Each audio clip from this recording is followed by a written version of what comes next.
Hey everybody, in this video we are going to be talking about the metagame. We're going to be going through the pick rates, some advances, who advanced and what percentage, and the win percentages and rates for different leaders in Dune Imperium with the Rise of Ix. And this is focused specifically on the Ix tournament that was run this past month, or concluded this past month. And so with me today is BlackShadow. Yes, good evening, everyone. Hope you're all decent and well. Yeah, it should be an interesting little subject. Obviously, myself and CJ spent a lot of time commentating over quite a lot of the games, especially the back end of the tournament, which of course was a lot of fun and we definitely enjoyed it. But that has given us kind of a bit of an extra insight into this game, which I think a lot of us are still exploring. It's still, especially with the X expansion, has been out for too long, and we're still kind of learning about it. We're learning what works, what doesn't, and I think this should be an interesting insight as to what exactly is up with this game at the moment. Things we've noticed, things that we could perhaps look to improve upon as a community, and ultimately where the game goes from here.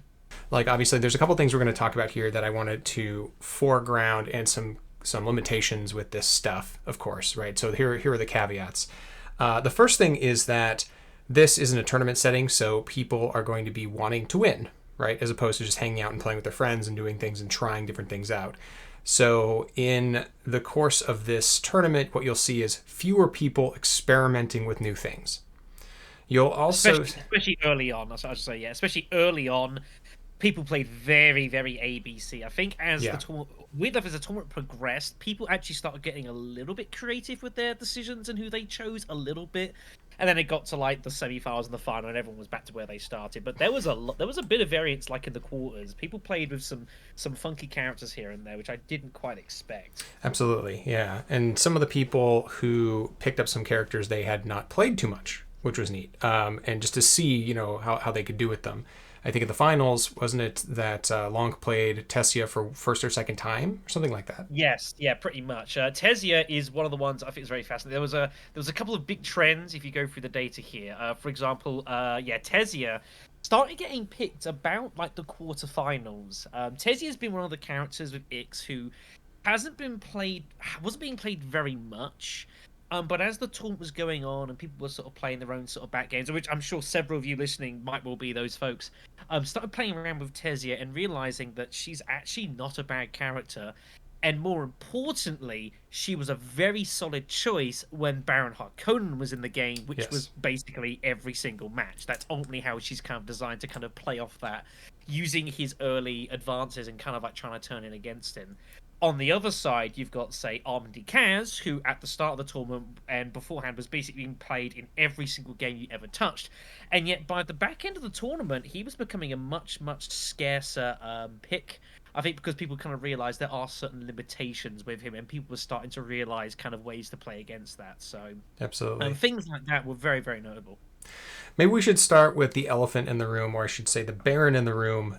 Sorry. The Baron had the highest win rate of all characters based on number of picks. So the Baron had the most picks throughout the tournament. In total, he had the most net. He had the most picks, but yeah, the most wins still. A staggering 46%, which for a full-player game is pretty astonishing. Yeah. I think it doesn't come as the biggest surprise. There are some other surprises that we'll get into a little bit. I think we all recognize that the Baron is strong. Certainly in before the X expansion came in the base game, he was obviously still very strong then.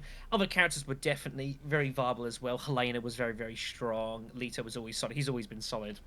Yeah. But Harkonnen definitely feels like he has not lost any steps at all with the X expansion. If anything, I feel like he's perhaps got even stronger purely because of how interstellar shipping works, which is something that we will be talking about later on and is a very, very big point in something else we'll bring up. But definitely his abilities allows him to make pretty regular access to there early in a game, kind of almost irrelevant to what anyone else does, unless he was getting picked like at the very back end of the queue, in which case you could kind of block him a bit. But yeah, no, it was not a huge surprise, but to see like winning nearly half the games as it was pretty astonishing. Yeah, I think that is, when he was picked, right? I mean, there were a couple games where he was not picked. He wasn't picked in every game. He's picked 24 times, according to my statistics. Now, one thing to note here is that the data that I'm going on, there's two data sets. One is mine that I collected that was both personal data and tournament data. Okay, and I just collected the data that was given to me and the ones that I could use. And when I was collecting this data, I also only kept the data where I could have the position that the players played in and the winner's position. Because my interest is there a correlation between wins and the player positions? I'm always about that. If you've heard my videos, you've heard like I'm telling you what positions people are playing, and you're probably wondering why the heck I'm doing that. But I always am interested in how the player positions relate to certain wins, or do leaders play better at different positions? I think the answer is yes, and I think the data does show that. So that's one of the limitations of mine, is that some of it is personal, so it's kind of mixing a little bit. So you have to take that as a with a grain of salt. But the other thing is that Soman C's data doesn't have position wins. We just have the people picked and the winners. And so there's a little bit of an overlap. Like we could go back and, piece which one won what and figure that out. But it would definitely be a bit of work. And I don't think we're going to probably do that. I don't think we need to. Yeah. No, not necessarily. I think something to note as well for the tournament, which was obviously a little bit unusual perhaps, but personally I think made it more better in the end, was that it wasn't just winner advances, but it was top 2 out of the 4. Right. So it was very relevant to know, obviously not who was just winning the games, in which case, obviously, the Baron was definitely very strong. He was by far the biggest winner out of the games. But even as far as second place finishes, he was still top tied with, I think it was Duke Leto, going by Semancy's data. Yeah. So in a total of, 25 games, you've got the Baron advancing in 3/4 of those, which is an astonishing figure. Yes. And it's pretty drastic that was the case. So again, we knew he was strong. Perhaps we didn't realize, as far as top 2 concerns, he was that strong at all going into it. I think if we'd have known that, perhaps we would have looked to tweak something here and there, but that was the case. Certainly, and we'd probably even tweak the tier list we did a little while ago, myself and Patience. And I think that if we had this data ahead of time, we would probably have an S plus tier for the Baron, where he'd just be slightly above very possibly so. Yeah. He's just always dangerous. I mean, there's a reason that he was obviously very strong, which is obviously down somewhat to when he gets picked, which is a topic we'll talk about a little bit later into this video, because of course I think that was probably one of the biggest things that came out of it. But as far as the pure lead is concerned, obviously he was very strong, but that was perhaps not a huge surprise, all things considered. No, what were the surprises for you for the tournament? So a couple of things that did surprise. I mean, so obviously I talked about the facts about how Ark Ikaz was very heavily picked early on, and then by the quarterfinals, semifinals, was basically dropped dead, which kind of astonished me. And I think it's because obviously Ikaz is very nice because he's a very safe pick. And as we talked about, I think that was how the tournament started. A lot of people kind of played very safe. They didn't want to kind of push the boat out. There was a bit of creativity in the quarters, which was a bit of a surprise. But basically, people were either picking the Baron, or Lido, or Ikaz, or Helena, and maybe you might see the Beast. Maybe you saw Ilban a bit, and that was basically it. It was pretty much the same things, which was, it's a tournament. That's how it's going to be. You can't expect people to play too crazily, especially when it's straight knockout. There's no second chances. You don't make it out, fine, so be it. But yeah, definitely watching how the picks and what it was fluctuated, especially obviously the finals that were different, because the final is you're playing for a win, so there's no point trying to go for a squeak through second place, aka Pidge strategy. Not knocking you, Pidge, not by any stretch of imagination, but obviously it was a talking point in the tournament. Of just picking Ikaz, filling your deck, buying spice, making second place. And it worked for a couple of rounds, to be fair. So I can't completely and totally knock that. But obviously, in the format we chose, that worked. But obviously, if it was just a straight winner goes through and that's it, you can't do that. You can't do that, because it's just not viable. You're never going to do it. You need to have more multifaceted sort of approaches. And I think that's what happened later on, where people started feeling that I had to do a little bit more. The competition was getting tougher, so people had to make kind of a bit more funky decisions, and I think that was proven in the final as well. Like how the Baron obviously was played, but was picked immediately because of like someone wanted to make sure they were the Baron, and they were fourth place. So like, well, screw it, it's not the best position for him, but we're just gonna take it. So that was definitely a thing. Now, we also should mention that some of my data, what it collects is, as I said, the win percentage per seat. And so one of the things that did come up, and keep in mind that some of this is tainted with my own personal data, but I can tell you exactly which games those are. And most of them are fourth place wins by me, a couple of them. That second place overall was the big winner of this tournament, or second position, I should say. Yeah, second position was the big winner in that 40% or thereabouts of the wins came from the second position. And I think that shouldn't really surprise a lot of people, especially if you are, you play this game competitively, because you have both the first round and the second round to kind of gauge where you can go and know what's going to be available to you and what's not. And it's one of the only positions that can plan. Second and third position can both plan, but a little bit less the further back you are, right? And especially since this game revolves around the fold space location so much, and the shipping track nowadays, and that sort of thing, controlling that. Just like it used to be with the still suits and the grade flat, and you used to be able to control the access to the grade flat. They used to call it hostaging the grade flat. Now it's kind of like hostaging the fold space. But they're very similar, and you can still do both.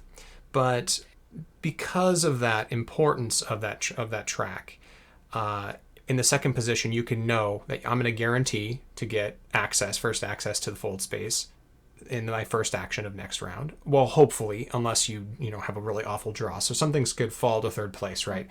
And that's probably, I think, why the positions are so imbalanced, I think, in terms of the statistics. But before we go on, I have one more thing to say. I'm not saying that these positions are imbalanced. There are a couple of things that we don't know. One is we don't know which position was played by the strongest player all the time. Sometimes a more experienced player sitting in second position will know these things. Or as an experienced player in fourth position will know these things and know how to deal with them.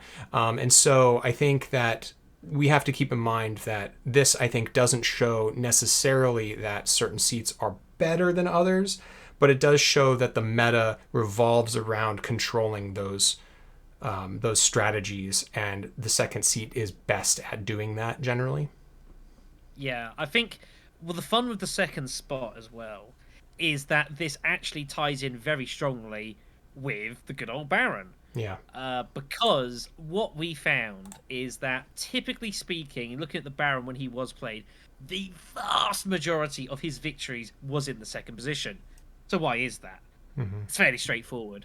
Because on the first round, unless he doesn't draw a diplomacy card, you can't stop him getting influence with the Spacing Guild. And then second turn, goes fold space. Unfortunately, it's just that simple. Unfortunately, either first turn he goes fold space, or he goes to Hardy Warriors and gets his fold space influence that way. And second turn, you go fold space, and then shipping track's available to you, and you're basically uncontested for it for a while. Unless basically all the other players agree that on the third round, no one goes to fold space until it comes back around to the first player again, so they can take it away from you. Which is kind of not really going to happen. It's not a thing people do too much, no. Yeah, definitely. And funny enough, it kind of reminds me when we commented on the final. There was a weird position we had, obviously, with the Baron, because the Baron was doing pretty good in the final, from whatever spot it was in. Fourth position. Fourth position. Fourth position, I think it was. And we had a pot where he was in a strong position. He was looking to probably try and take the entire game, but maybe not, dependable on how you look at it, maybe got a little greedy and tried to go for too much. And what ended up happening was, whether by design or not, basically all the other players basically challenged him all at the same time, and he couldn't defend everything, and he ended up losing the game. Yeah. And it is a strategy that can happen. The problem is, typically people aren't going to want to do it unless they feel they're going to benefit. And this is one of the problems with the Baron. I think people have realized as well. If he's very strong on the faction access tracks, you need multiple people to try and peg him back. If only one person is trying to kind of hold him back on the in challenge him on faction tracks, they're basically sacrificing their own game, and thus it isn't going to happen. The ban runs away with it, basically. It's kind of just the weird sort of almost geopolitics of a four-player game when everyone interacts with each other and things that have to happen sometimes, even if people don't want to do it.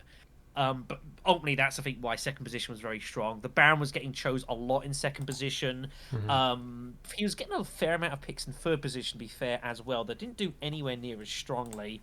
But you end up in this weird spot where people didn't want to pick the Baron in fourth spot because he wasn't too great there, because he can be very easy blocked.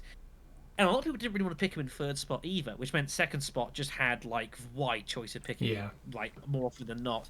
And ultimately, he in second position is just crazy, crazy strong. Unless he just trashed a lot of games. Yeah. I mean, we had one game, I'm pretty sure, where he like won by like 6 clear points or something, which shouldn't happen. Yeah, yeah. There were a lot of weird anomaly games too. I watched a couple of games where I think we casted one of them, and was that the game you're talking about where the Baron was just streaking ahead and everyone else was playing for second place? Yeah, yeah, which happens sometimes. And again, that's the nature of the tournament. When its top 2 go through, I mean, first place did get an extra bonus, but when second place was enough to get through, there are situations where, and to be fair, that was the same for me in my second round match, where you have to accept, right, first place, I can't realistically challenge them, but I'm in this weird spot where it's actually better for me in second position for the game to end sooner, because that means I can hold on to my second spot. The longer the game goes, the more chance I've got of losing it. So you're actively taking on the third and fourth spot to try and help first place win the game, which you can sit and debate for a while whether that's healthy and if that's correct for a game like this. That's totally your opinion. But with the format of the tournament that we had in place, ultimately that was the correct decision to play sometimes. So, yeah. That was the functions of it. That's a really, really good point, because if somebody is ahead and you know you can make second place, you will do whatever you can to help that first player end the game. Yeah. Absolutely. Even sometimes just like assisting first place to win the game faster, which, some people I think get it. I imagine there'll be some people who think that's probably not good for a game, but that was the mechanics we had in place, so that's what happened. It is interesting. I mean, I don't know where I fall in that debate, actually. I think it's a fascinating meta game, I think, and it means that there's more dynamics behind the scenes that you can't really see when you're commentating a game like we were doing. Like, a lot of these times, a lot of these players might be thinking, well, how do I play for second place? How do I get ahead here? And that changes the dynamic, and it makes it so that it becomes more about, okay, how do I hurt them a little more, as opposed to how do I get ahead? Like, so that's an interesting point. Not everyone's probably doing that. In fact, I highly doubt that people were actively thinking that, but at the back of their mind, they are thinking, I just got to get through, right? Yeah, and ultimately, it's an open table. You can say what it is. And if you think back, of course, to the predecessor of the old Doom tabletop game, where, of course, geopolitics was everything, and these informal alliances and agreements of other players on the table. This is just par for the course. And obviously, there's some players in this tournament who had come from that background. Bring up Pidge again, for example, is someone who had played that a lot. So that kind of informal politics, it just comes along with you, and you do recognize and spot these sort of things. So, I'm not saying to everyone, right, you should all gang up on people. Don't do that, for God's sakes. Yeah. But it's something that you have to kind of assess the situation that's in front of you, and sometimes it's better off not to try and chase the win. Sometimes it might be better off just go for second place. But, if we had a tournament that was just first goes through, it'd be a completely different tournament, of course. Absolutely.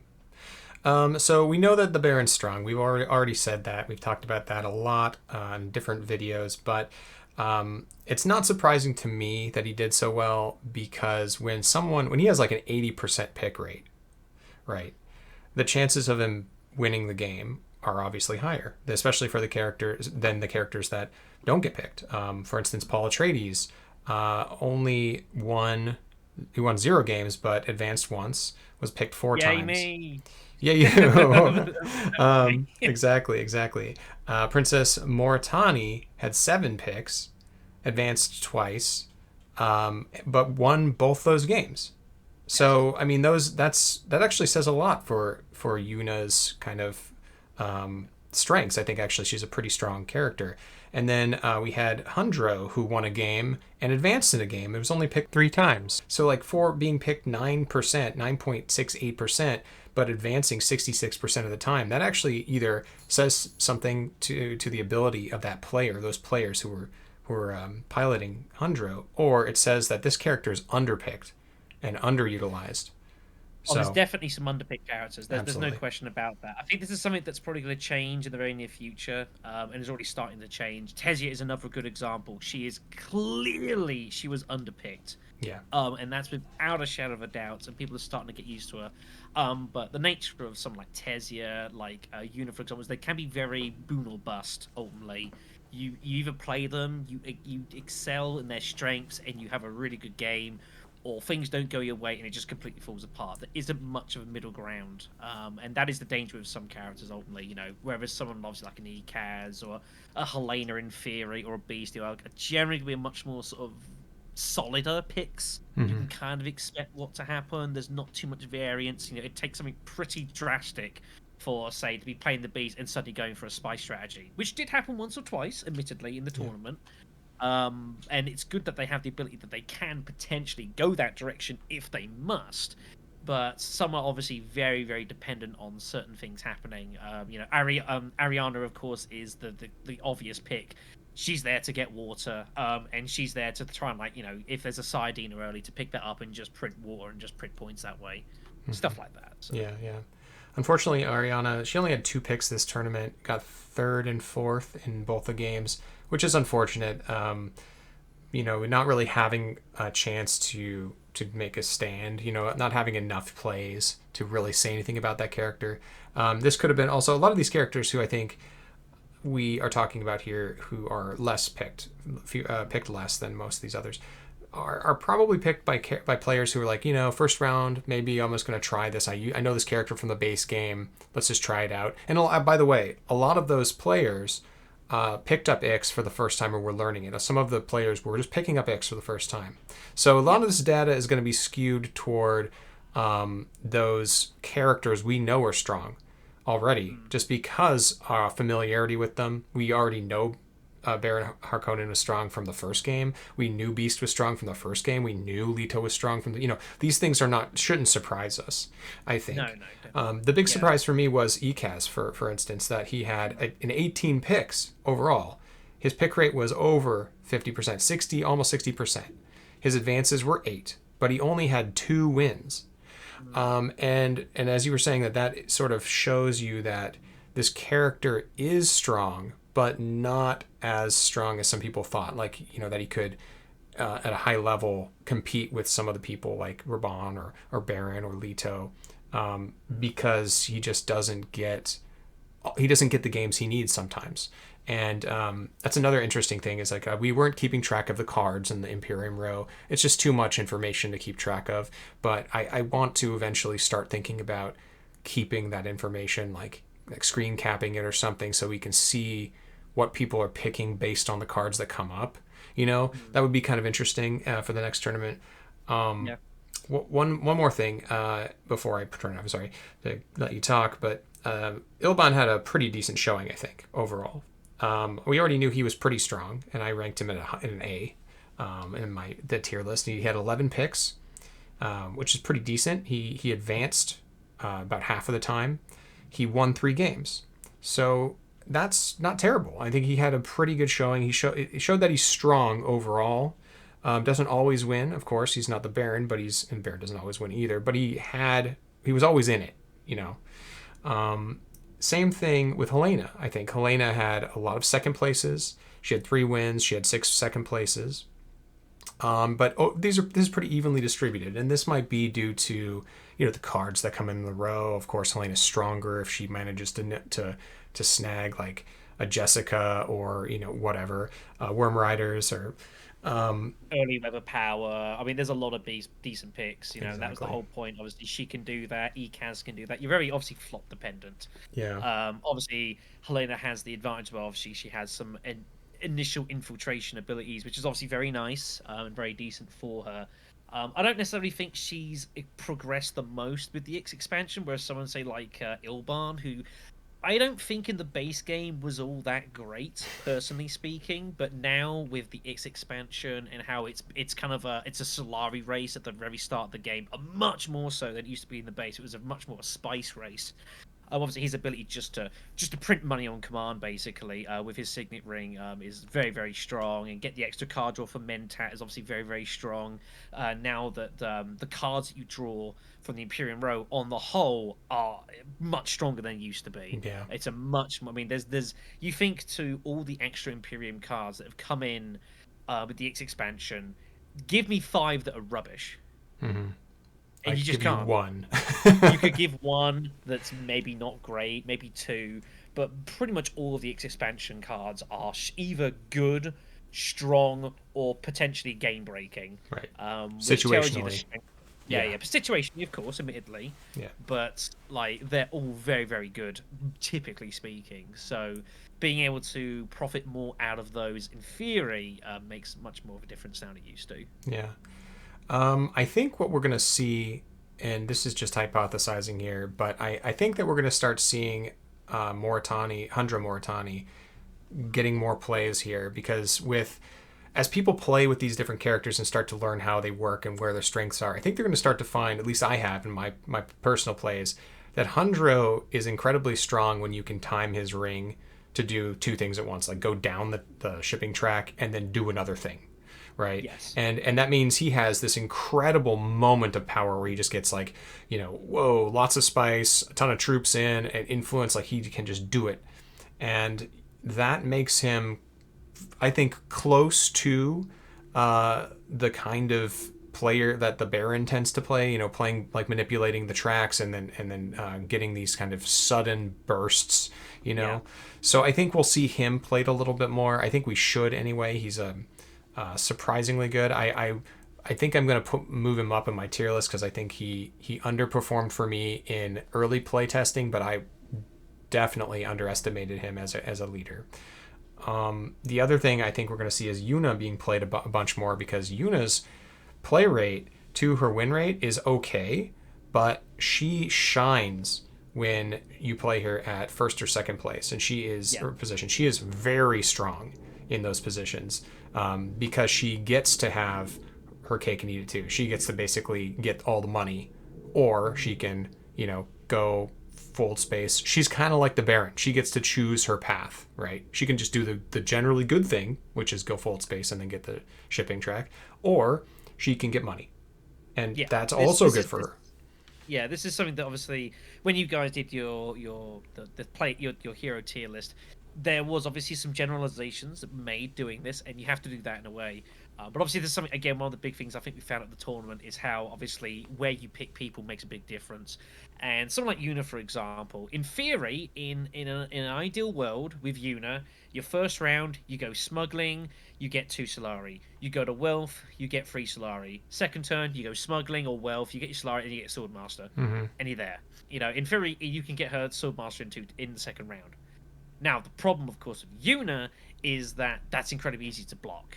Yeah. And I think this is something that, there's always a bit of it going on, but I think unless you've got a Baron who's like in full spot, players don't, especially early game, I don't think necessarily block necessarily enough. And some characters kind of are much more impacted from blocking. It's a bit like if you've got, say, like Ilban, for example, in the game, and the person before keeps pinching the Mentat, for example, Right. to stop him from making use of his powers to get the extra card draw, stuff like that. If you've got Ilban and Leto in the same game, they're going to be taking the Mentat from each other and kind of harming each other because they're obviously fighting for it, stuff like that. So, and that's the thing. Whereas certain characters, obviously like Yuna, in first or second position, are very strong, in the back end of the queue probably aren't anywhere near as good just because they're not getting access to the spaces that they need to get very early so they can kind of speed along their progress and the momentum. And this is why something I'm sure will come up in future videos. There are certain characters who can be played kind of in much more flexible positions. I'm going to bat from again, but again, Paul Atreides is someone that I think you could definitely pick down the back end of the queue and not feel anywhere near as frightened because he doesn't have a set strategy. Some characters, Yuna wants to go shipping, wants to make money. Ekaz wants to visit normal spaces, he can thin his deck out. The Beast wants obviously to go fighting, stuff like that. Whereas Paul can kind of do whatever you want, and he can be very flexible. So if you're in the fourth position and you're kind of a bit unsure and the Imperium road's a little bit iffy, he might prove to be a decent choice because he's someone you can just be flexible. You pick up points as and where you see it, and you kind of take the game as you go. But this is something that I'm sure will come up in few videos in the future. Yeah, I hope so. Planning on it. Okay, I wanted to do a short detour to talk about the Baron's counterpicks. I wanted to talk about what a counterpick is. I wanted to talk about, because if we're going to say, okay, the Baron is the best character, we should probably say something about who does well into the Baron. Yes. He just because he's strong doesn't mean he's unbeatable, and it is worth noting there are definitely certain people who tend to perform pretty well against him. So right. I'll let you have at this. Okay, so that sounds good. The first thing I want to say first is that there's not a whole. We need more data to make this conclusive. This is just from the tournament again, and some personal data, but what it looks like from our perspective is that when the Baron is in the game, and I've tallied all of the games the Baron has played and all of the leaders that have played against him, and who has done better against him and who has done worse against him. The characters who have the best win rates against the Baron, the first one, the person who has the outright best win rate against the Baron is Raban, 100%. No question. Raban appears to be straight up counterpick to the Baron. The reason being Raban wants to, especially if Raban is earlier in turn order, I should say, because Raban wants to go visit Hardy Warriors. He wants to win combats. He wants to get value that way. And so does the Baron early. The Baron also wants to hit up Hardy Warriors, right? So in all those games, Raban was in 6 games together with the Baron. 6 games. And of that, the Baron has won 1 of them. Okay, so that should be quite striking. Now, other leaders have won in games with Raban as well. Okay, so Raban doesn't win all the games when he's in the game with the Baron, but Raban has won 3 of those with the Baron. The win rate against Raban when the Baron is in the game is about 17% from this data. Okay. So just as a note, as people who are like thinking, well, how do I beat the Baron? One of those ways seems to be with Raban. The other way that seems to be a counterpick to the Baron is with Tessia Vernius. The reason this seems to be is that there's not a lot of data to show this, but they both played in 4 games together. The Baron won only 1 of those. That doesn't necessarily mean that Tessia won all of those. Tessia only won 2 of those games. So she seems to have the capability of disrupting the Baron's plan a little bit. We can also look at a couple of other characters that might not be great into the Baron based on this data. Because the traditional picks of Leto, the traditional picks of Helena don't seem to have great matchups. Even Ilban seems to have a very bad rate against the Baron. So in of the games the Baron's played, Ilban was in 7 of them, and the Baron won 5 of those. That is a striking statistic, because if the Baron won 5 of those games with Ilban, something happened. Ilban didn't get in the way, right? Ilban does his own thing, kind of like gets money, gets Swordmaster, starts getting Spice Must Flow, doesn't have the capability of disrupting the Baron. Yeah. And I think that's what a lot of this boils down to, ultimately, is you have to look at, if you're playing the Baron, what do you want to happen the first 2 turns? You want to hit Hardy Warriors because you want to get off, you want to streak off Master Stroke. You want to hit Fold Space somewhere so you can go shipping. You want to visit some cities maybe so you can get some troops in, challenge some early combat, especially if there's some victory points on the way. You want to get advancing on the faction tracks. You want to get some intrigues, and you want to just race away at the game. So it makes sense that characters that are... because going to have a decent raid against them are ones that interrupt that. Obviously, the Beast, again, obviously very, very strong in combat. That's his real strength. He's got some early spots and also mess around with a couple bits and pieces here and there. Obviously, going to Hardy Warriors is very strong for the Beast as well. Chance for the Fremen Alliance. And I think this is where now why I think Tesia was starting to get played later on. Because people realize that Tesia, her strength, of course, is with diplomacy as well and the faction tracks. And the fact that you can kind of in an ideal world, the Baron is looking to challenge two alliances. Probably he's making a push for both of them. The two he's gone for, and he's just going to focus on them and secure them. But the strength with Tesia is that she can come out of absolutely nowhere and just all of a sudden she's got an alliance potentially at the end of the game. You know, with the fact if you assume you're playing her in a kind of an aggressive fashion, and you're getting access to the third and fourth spots of her ability, where you're accelerating 2 places up her faction track at the same time, that's basically a free power play. You know, that's enormous. Power play, of course, is one of the better cards in the game. It always has been. It always will be, because it's such a great way of stealing alliances. And for all of the Baron's strength, his power in diplomacy is not defending alliances. It's getting them so early that it's a deterrent for other people to not bother with them and go to elsewhere and focus their efforts elsewhere. Tesia doesn't care, because she will just race a track and she'll challenge you and she'll steal your alliance before you've even realized what's happened. And sometimes you can't even do anything about it, let alone if she's also visiting some shipping as well. She picks up a couple of decent intrigues, gets some faction increases via that. You pick up finesse, pick up demand respect. All of these diplomacy intrigues are so strong for Tesia, because she can just come out of absolutely nowhere and steal alliances when you assumed they were safe and you stop caring about them. So that's no wonder why she was a decent pick against them. 100% agree. I think that we'll see her played more, and this is one thing that's interesting about this game, is that a lot of these characters, we still don't know how some of them play, really. I know that no one has really cracked Romber Vernius. No one, I think, was played once in the tournament, and sadly didn't win it. Didn't win that game, but he has potential, but no one's really figured out the best way to play him yet, I think. I know that there's a couple players out there, and you may be listening. I know Lux talks about him a lot and likes him a lot and does well with him, and I'd like to talk to him about him in a future video. But that's one of the characters that I am looking at going, this character has to have something special there. Okay? There's got to be something special. I agree. I've looked at him a bit as well. I think the only problem with Vernius, I mean, we've talked about his Dreadnought ability, the fact obviously he has stronger Dreadnoughts, which is very nice if you can get that online early game. The problem is that the current meta just doesn't support that. That's right. And ultimately, unless you somehow pick up like a Dreadnought early for whatever reason, and you're willing to sacrifice elsewhere, then in the mid game you can be very, very strong. You can always be a threat. You're always picking up little bits and pieces here and there. I think definitely his strength is his ring. Yes. And the thing is, it's all about timing for Vernius.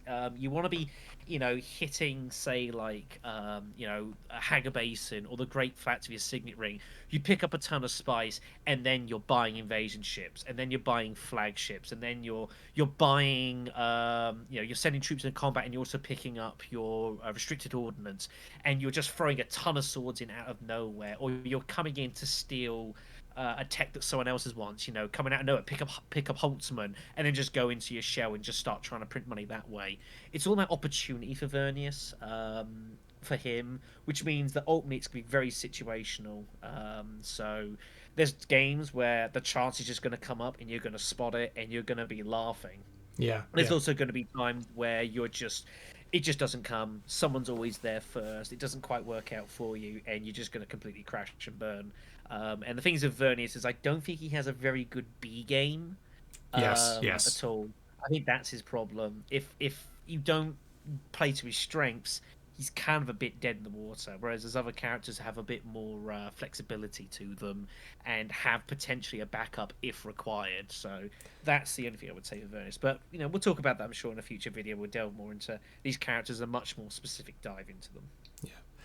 As far as the tournament's concerned, I think that pretty much all this covers it. I think the thing would be interesting to know is what happens in regards to if there's a second tournament, which I think is very likely.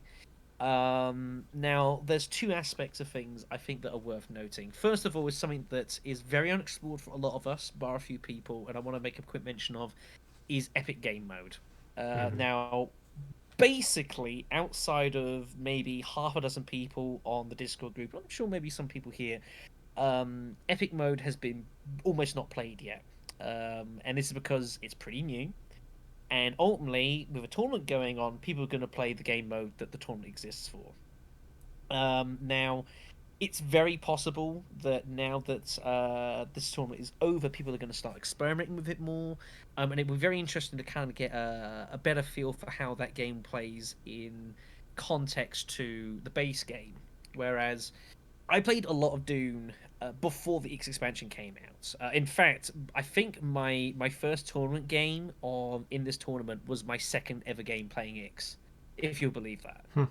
Hmm. And things were obviously a bit different back then before it came out. Obviously, you had less characters to play for. The strategy were different, as we talked about. It was very much more a spice-heavy game. It was about going mining, picking up the water early at still suits, so you could visit Great Flats first, and kind of go from there. And obviously, that's changed. But one of the things I think that has changed the most jarringly for me is the fact that ultimately it's a faster game now. Mm-hmm. Whereas beforehand, you would typically have games would go to turn 8, turn 9, turn 10. I've had a few games which went 10 turns and no one had 10 points. It was not completely uncommon for that to happen. Mm-hmm. Whereas now, if a game goes to the 8th turn, that's considered slightly pedestrian. I've had I've had one game to go turn 9, and it's ridiculous, really, in that respect to how much it's changed. And I think what ultimately that's done, and I think this tournament does prove a little bit, is that that has had a big effect on some characters.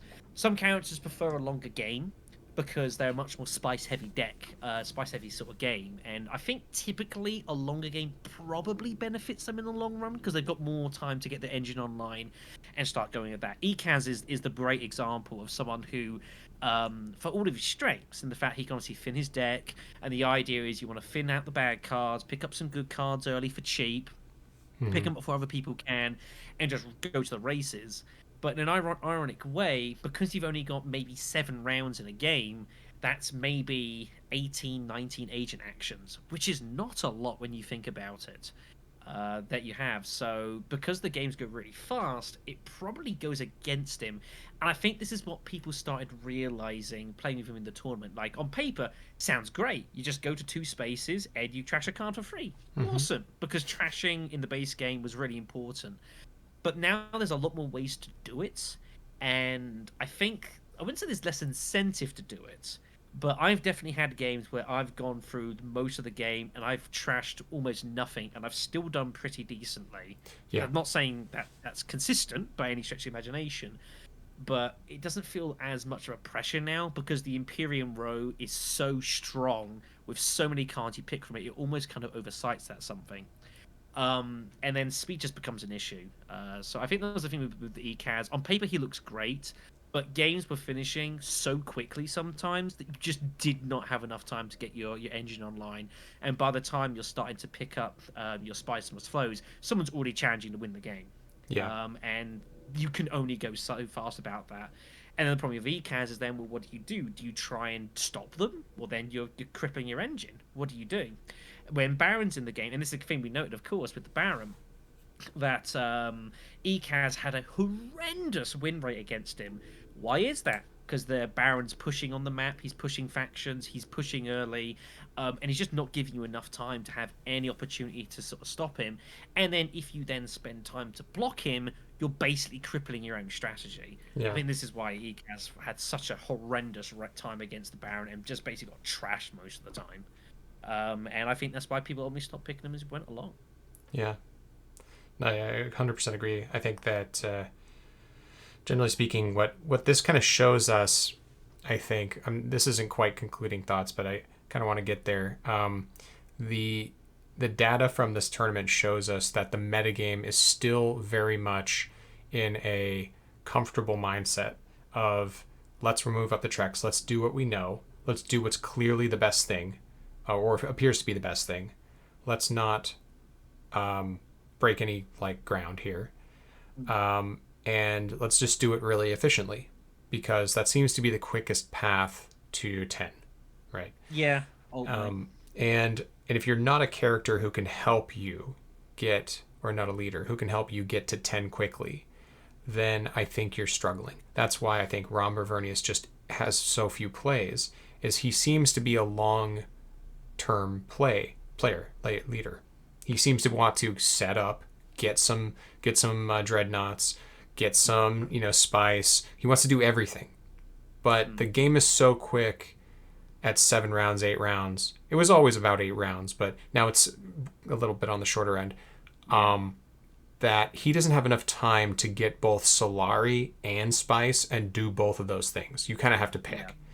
And I say sorry to interrupt, but like he wants to get techs, and what do techs need to pay off? Spice. Time. Yeah, they need time. Spice, and then time to actually pay themselves off, which again is the problem. If you're picking up a tech in like turn 5, turn 6, you're getting very limited value from it. Right. You're hoping that it has a buy ability, right? You're hoping that that tech gives you something worthwhile now, because it's probably not going to pay off in the next 2 rounds. No, that's just the way it is. So yeah. That's a thing. Now I have seen a couple of games go longer, but they tended to be those games where there were no card trashing, where it felt more like the old game, where trashing cards was just, maybe the obscure intrigue card, but selective breeding. Yeah. But because there's so many new trashing cards, the game is accelerated because the decks are accelerated.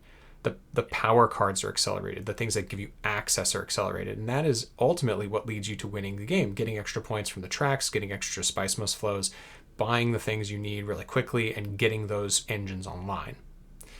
I'm trying to just think back to the old game, trying to think, how would you trash it? Selective breeding, you had Federikin, you had Guild Ambassador. And then you had a couple of intrigues in the deck. Like, look at the top card and trash it. Supers, I think is... Basically, and that was about the only ways you could trash. It was very, very limited, so you just didn't have very great hands a lot of the time. You had a lot of mediocres. If you got a really good draw, it was great, but then your next hand was kind of crippled. Right. So it did contribute to longer games. Whereas now everyone's just got so many good cards, and they're just banging them out all the time. Right. It's very hard to... It just shortens the game. Absolutely. Another thing I wanted to say that since we're talking about the meta, and we haven't mentioned this, and this is not covered by the data. Okay, so I'm just putting this out here, and this is another thing that kind of tosses into the Vernius category. This is a no Dreadnought meta, or very low Dreadnought meta, and people keep saying, "What Dreadnoughts are good? They just cost 3, and then you can also buy a attack, and then you can get them in there, and they don't go away, they don't die." Well, they kind of die. they kind of die because they occupy spaces if you win. And then you have a turn off when you don't have a Dreadnought. And then you're hoping to get something from that Dreadnought in return. Like sometimes, and this happens, and I've seen it happen, where somebody has a Dreadnought, wins a round, throws it on the Imperial Basin, and the Imperial Basin card comes up. Right. Then you've earned that Dreadnought. But if you can't manage that, and it is like hard, sometimes it works. Like it's the last round 2, last round 2 effect or event. Like haven't hit these two, 50-50 chance, or pretty close to 50-50, probably not that much, but you get a pretty good chance of hitting it.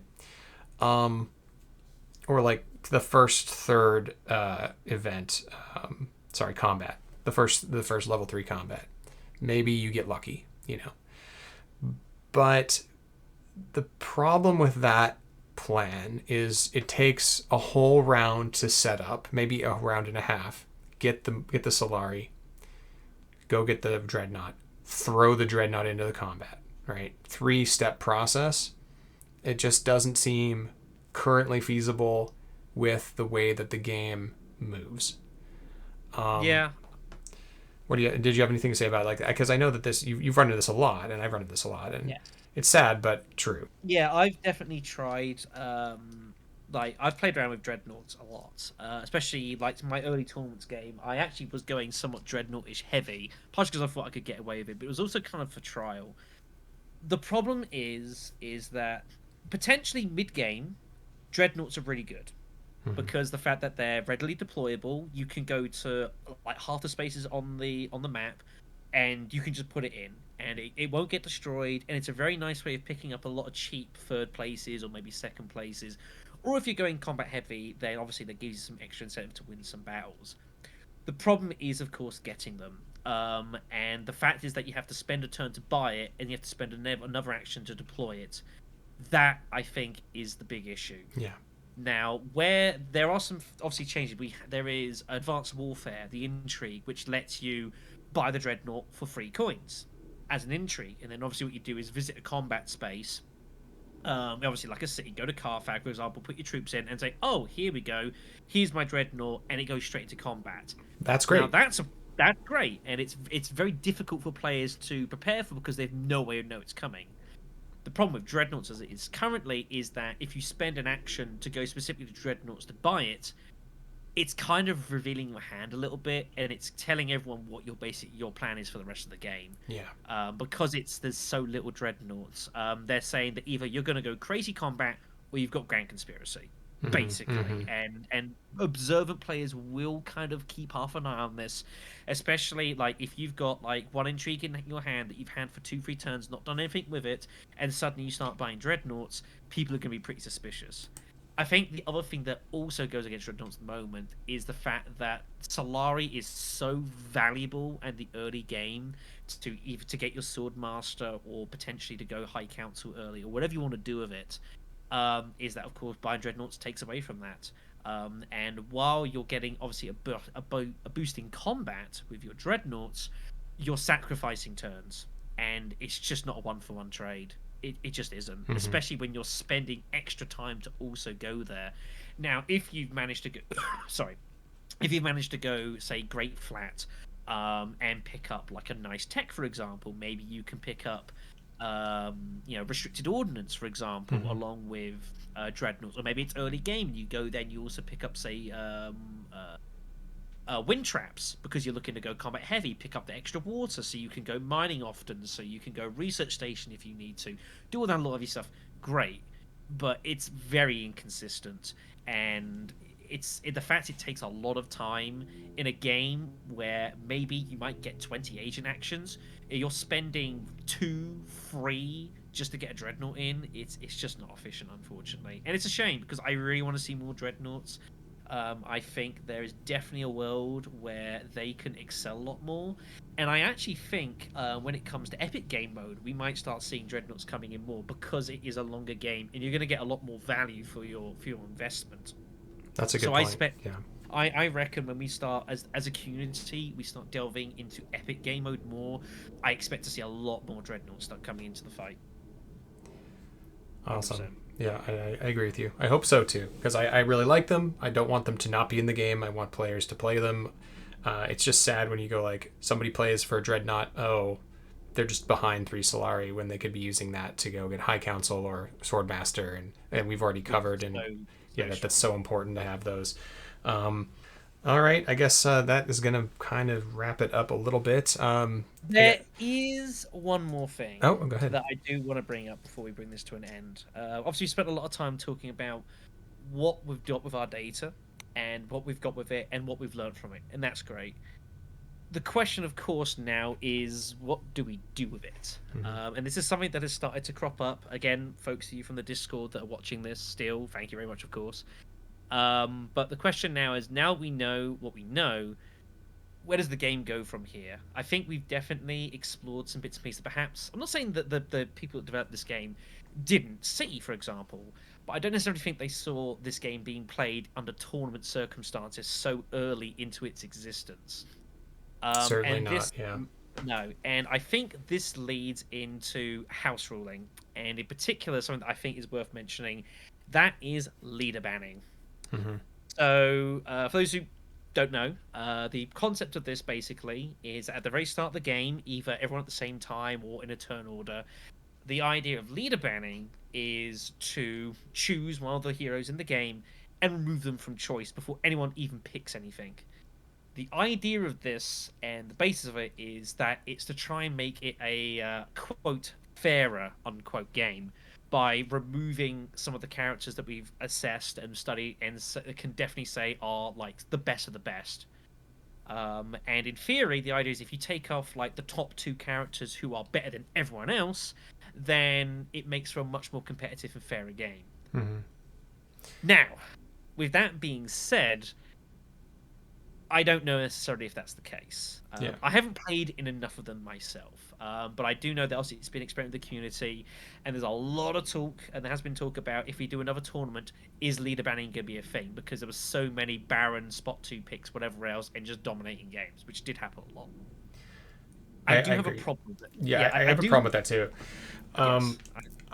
My thoughts on I've been thinking about it since we talked about it in Discord a little bit, but my personal thoughts is handicap versus a ban, and you can have handicaps for points. I think. So, for instance, like if somebody wants to pick a Baron, they take an extra point. They go down the track. They start at 0 instead of 1. Or if you play a character who is we consider to be seriously undervalued or underpowered, try giving them a +1 point handicap and see what happens. I'd like to see that in some of the casual play and see if people find that they are, evening out a little bit, that people are getting a little bit more play. Like I'd like to see some of the characters who don't get picked at all have a little bit more incentive to be played, such as Elasa. We've already mentioned Vernius and possibly Ariana, who have the lowest win rates. Those characters who don't seem to be doing super well right now in this meta. Yeah. And if that does help things, and to the point where it doesn't break the game, is that something that we'd like to adopt in a tournament? Yeah, I think it's worth looking at. The problem you've got is that at its core, Dune Imperium is kind of asymmetric. Mm-hmm. Not every single person is built evenly because people are built in different ways. You've got your characters that are stronger in combat. You've got your characters that are better at manipulating influence. You've got your characters that are better at, building spice flow decks. The problem is that depending on the rules of the game, certain strategies are just going to be more viable than others. It reminds me of take like Dead by Daylight, for example, is a great example how like on a casual level, like everyone's got their strengths, weaknesses, but when you get towards the very top end of it, there's basically only 2, 3, maybe 4 people that are even remotely viable to play as on the killer side, because otherwise the people you're playing as just simply don't have enough of a base kit to physically compete at an effective level. It's just the way the game is constructed. Yeah. Now, my worry with leader banning, I'm not saying we should do it. My concern is this. If you say you're going to remove 4 leaders, who are the 4 people that are going to get removed? You're never going to see Baron.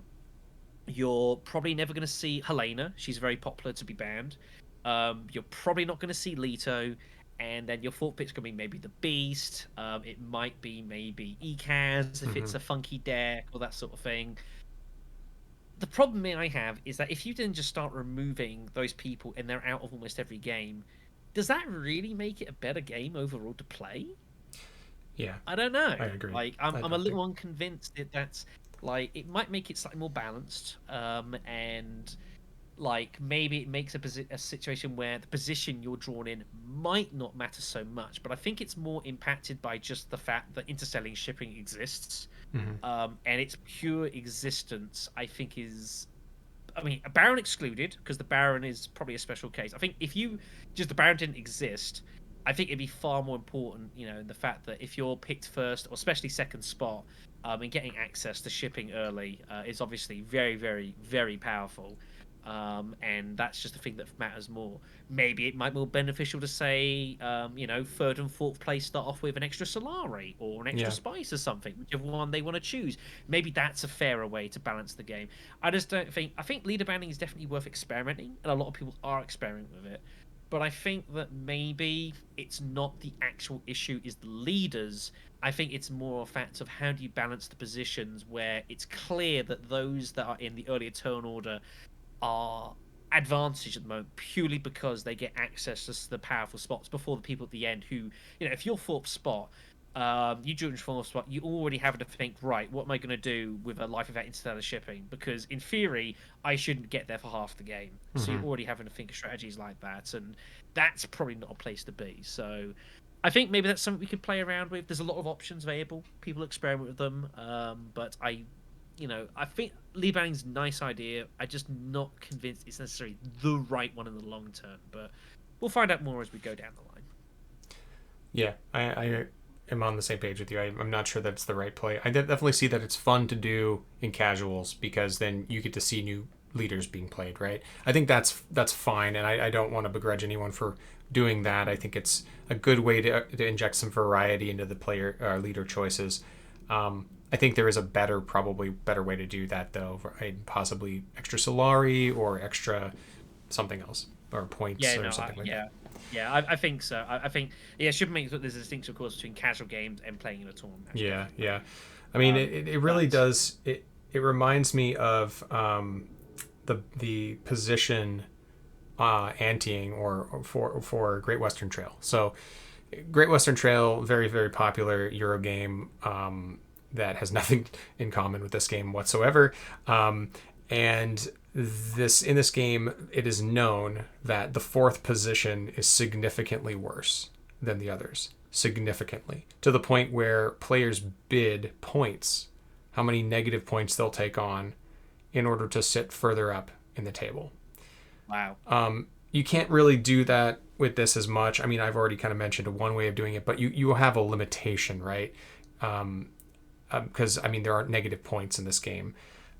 So there's no real way to do that.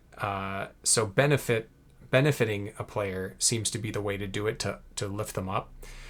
But I want to look towards something like that, some sort of community or tournament based way to self-correct the game that is both player driven and community driven, so we know that we are doing it. So if we bid too high, or say if we do something that causes us to lose the game, it's our fault as opposed to the game's fault. You know what I mean? That makes me happier as a gamer. It's like, no, that it's my agency that caused that, as opposed to it's like, well, it's out of my hands. That doesn't feel as fun. And by the way, fourth position wasn't too bad. Fourth and first position throughout the game had about the same win rate. And just so you know, so everyone is still listening, hopefully, I'm working on a video that discusses how to win from the first position. What are your strategies? What things should you look for when people do particular moves, especially in the first couple rounds? Because it is definitely in Ix, it was harder, I think, to get totally screwed over in the base game. There are more things. Completely agree. Yeah, there's more to do in Ix, but because there's more to do, there are more ways to mess up. There are more ways to go wrong directions, especially when you got to get back into the conversation of I'm getting influence here, or I'm getting with the shipping track, or I'm doing X, Y, or Z with the tech, whatever. You need to have some sort of way forward, and so I'm planning on that. That's all I have. I think this is a pretty good snapshot of the meta, and hopefully you enjoyed this conversation.